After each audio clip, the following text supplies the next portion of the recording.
মালয়েশিয়ার শ্রমবাজার দ্রুত খুলে দেওয়ার বিষয়টি বর্তমানে একটি আলোচিত এবং স্পর্শকাতর ইস্যু।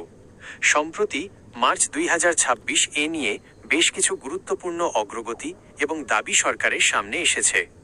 আপনার তথ্যের পরিপ্রেক্ষিতে বর্তমান পরিস্থিতি নিচে তুলে ধরা হলো।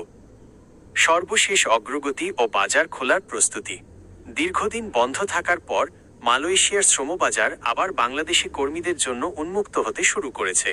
সরকারের উচ্চ পর্যায়ের আলোচনায় নিচের তথ্যগুলো উঠে এসেছে। প্রথম ধাপে কর্মী প্রেরণ। চলতি বছরের মার্চ মাসের শুরুতে ঘোষণা করা হয়েছে যে প্রথম ধাপে প্রায় 7,926 জন কর্মী মালয়েশিয়া যাওয়ার অনুমতি পেয়েছেন। কোটা ও লক্ষ্যমাত্রা।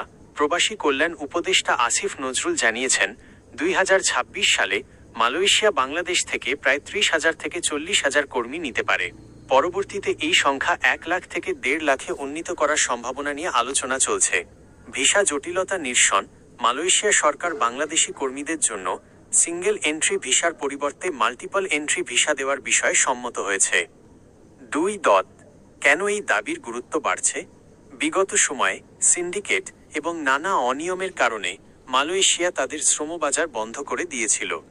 বর্তমান অন্তর্বর্তীকালীন সরকারের কাছে সাধারণ মানুষ ও রিক্রুটিং এজেন্সিগুলোর প্রধান দাবিগুলো হলো সিন্ডিকেট নির্মূল, অতীতের মতো নির্দিষ্ট কয়েকটি এজেন্সির হাতে বাজার জিম্মি না রেখে সব বৈধ এজেন্সির জন্য সুযোগ সমান করা, ব্যয় কমানো, একজন শ্রমিকের মালয়েশিয়া যেতে যেন অতিরিক্ত টাকা খরচ না হয় তা নিশ্চিত করা, আটকে পড়া কর্মীদের পুনর্বাসন।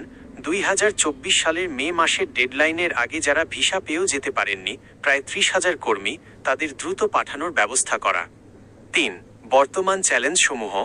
মালয়েশিয়া সরকার কিছু নতুন শর্তারোপ করেছে, যেমন এজেন্সির নির্দিষ্ট লাইসেন্স মেয়াদ ও কর্মী পাঠানোর অভিজ্ঞতা, যা নিয়ে বাংলাদেশ সরকারের পক্ষ থেকে দ্বিপাক্ষিক আলোচনা চলছে। সরকার চেষ্টা করছে যাতে কোনো বৈষম্যমূলক শর্তের কারণে পুনরায় কোনো সিন্ডিকেট তৈরি হতে না পারে।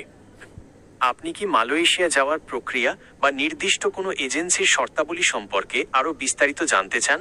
আমি আপনাকে এ বিষয়ে তথ্য দিয়ে সহায়তা করতে পারি।